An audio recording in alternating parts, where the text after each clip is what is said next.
Apa jadinya jika suara pewarta sabda berubah jadi gumaman tanpa makna?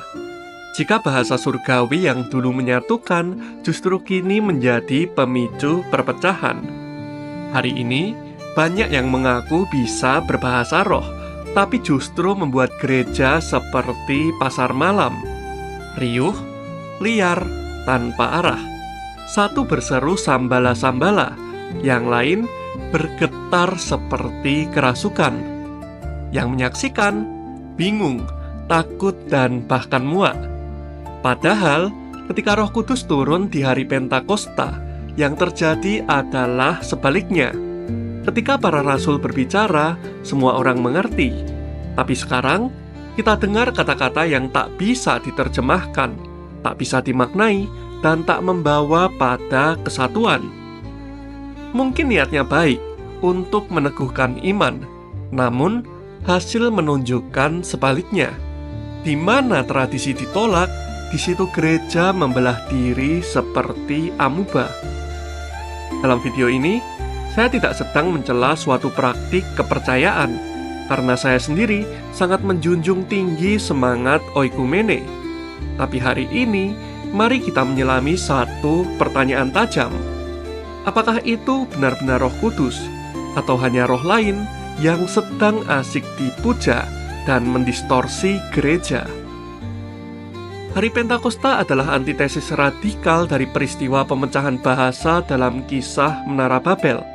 Pentakosta adalah momen penyatuan rohani dalam perbedaan bahasa. Kisah para Rasul 2 menceritakan, maka penuhlah mereka dengan Roh Kudus, lalu mereka mulai berkata-kata dalam bahasa-bahasa lain, dan setiap orang mendengar mereka berkata-kata dalam bahasa mereka sendiri. Inilah mujizatnya. Bahasa berbeda, tapi pesan tetap satu dan dapat dipahami. Pentakosta adalah anti Babel. Bila di Babel bahasa manusia diporak-porandakan karena kesombongan, maka di Yerusalem bahasa manusia disatukan oleh kerendahan hati dan kuasa Roh Kudus.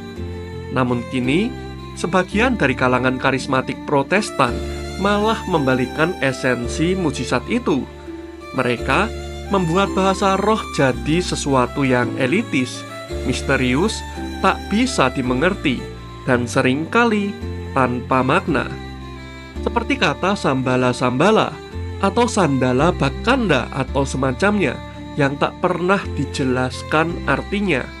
Memang, dalam 1 Korintus bab 14, Paulus menjelaskan, siapa yang berkata-kata dengan bahasa roh tidak berkata-kata kepada manusia, tetapi kepada Allah. Sebab tidak ada seorang pun yang mengerti bahasanya. Oleh roh, ia mengucapkan hal-hal yang rahasia. Tapi lihat kelanjutannya. Karena itu, siapa yang berkata-kata dengan bahasa roh, ia harus berdoa, supaya kepadanya diberikan juga karunia untuk menafsirkannya. Paulus bukan sedang mempromosikan kekacauan liturgi. Paulus mengatur karunia supaya membangun tubuh Kristus. Karena Paulus sendiri menyadari, karena kamu bersemangat untuk karunia-karunia roh, usahakanlah supaya kamu mempergunakannya untuk membangun jemaat. Jika bahasa tidak dimengerti, maka tidak ada yang dibangun.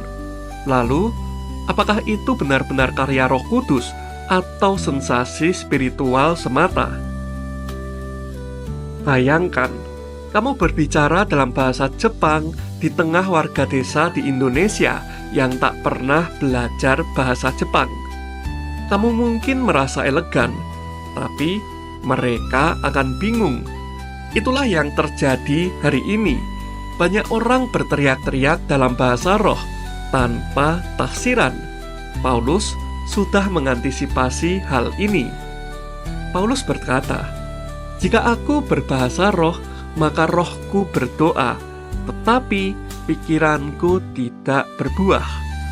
Karunia roh yang sejati adalah karunia yang membangun dan menghubungkan, bukan yang memisahkan atau memamerkan diri. Protestantisme sendiri dimulai dengan semangat untuk memperbarui gereja, tapi tanpa otoritas sebagai pemersatu, semangat itu berbuah sebaliknya, fragmentasi. Saat ini ada lebih dari 40.000 denominasi Protestan. Karismatik tanpa magisterium adalah anarki spiritual. Siapapun bisa mengaku mendapatkan wahyu, siapapun bisa mengklaim telah diurapi Roh Kudus, dan hasilnya perpecahan yang berkelanjutan.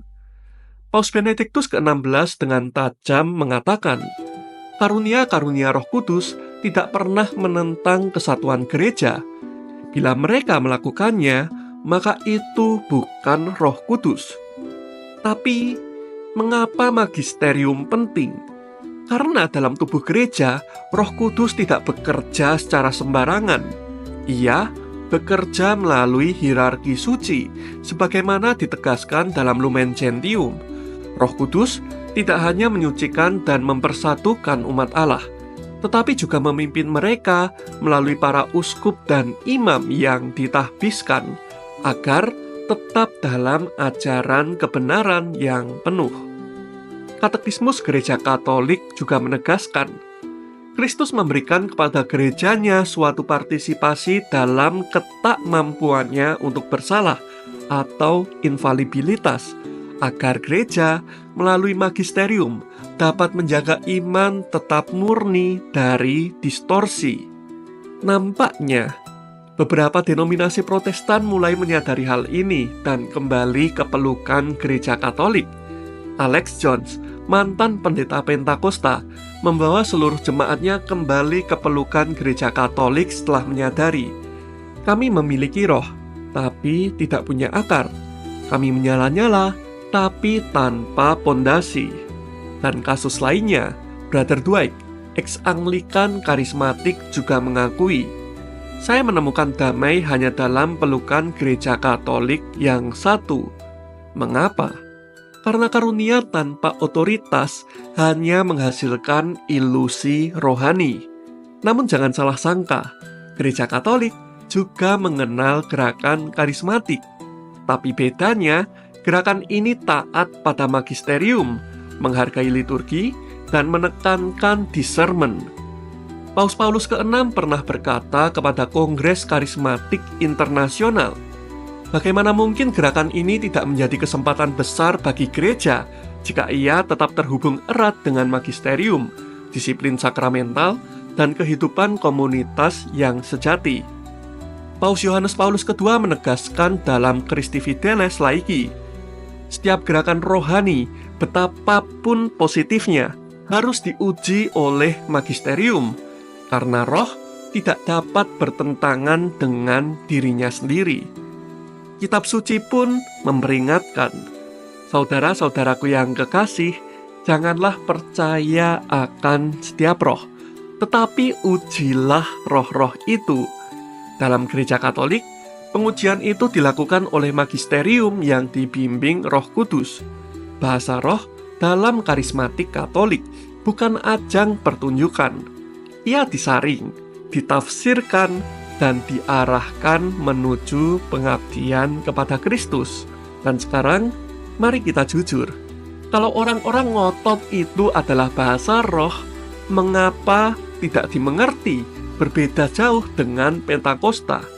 Itu bahasa Roh Kudus atau bahasa roh kuda? Kalau tidak bisa ditafsirkan, apa gunanya bagi Kristus? Bukankah itu justru menciptakan kekacauan? Ingat, kitab suci juga mencatat bahwa roh jahat bisa membuat orang meracau.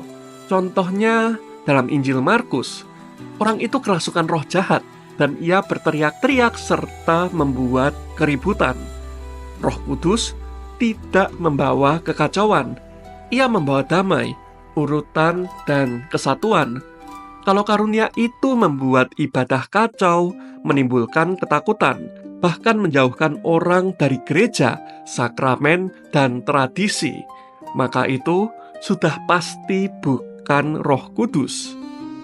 Dei Verbum menegaskan bahwa tradisi suci berkembang dalam gereja di bawah bimbingan Roh Kudus, bukan melalui tafsir liar.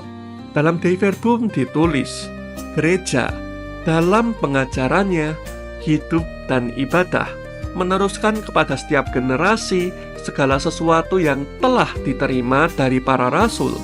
Maka dalam gereja, pengertian hal-hal suci pun tumbuh dan berkembang. Dengan kata lain, Roh Kudus bukan alat spekulasi pribadi, tetapi jiwa gereja yang menjaga kontinuitas iman sejak para rasul. Dan pada akhirnya, kita kembali ke satu titik kontras. Di Menara Babel, bahasa diporak-porandakan karena kesombongan. Di Yerusalem, roh menyatukan karena kerendahan hati dan perutusan.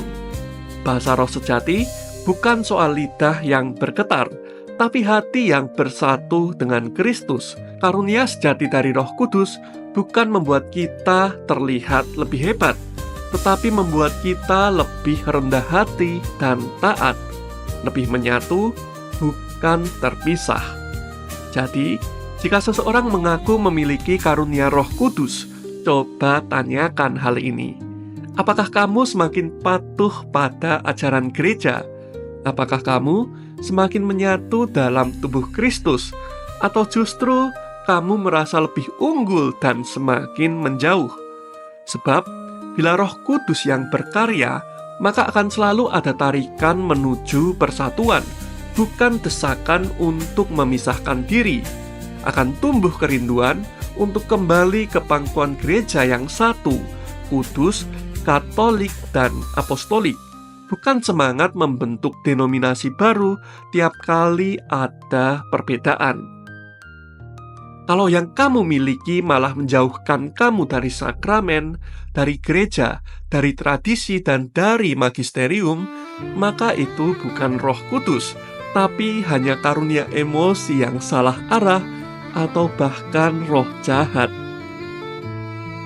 Kalau kamu merasa video ini membuka wawasanmu dan menantang cara berpikirmu, klik like, subscribe, dan bagikan ke teman-temanmu. Di Awam Tebar Garam, kita tidak akan berhenti menggali lebih dalam, khususnya ajaran Kristiani dalam terang kitab suci, tradisi, magisterium, dan akal budi. Dan satu catatan penting, video ini tidak dibuat untuk menghina atau memecah belah kalangan manapun. Karena saya, Petrus dari Awam Tebar Garam, sangat menjunjung tinggi semangat persatuan. Namun, kasih sejati tidak pernah diam di hadapan kesesatan. Kebenaran harus tetap ditanyakan dan dinyatakan dengan kasih, dengan tajam, dan dalam terang. Bersama Petrus di Awam Tebar Garam, dalam temaram berpikir semakin mendalam.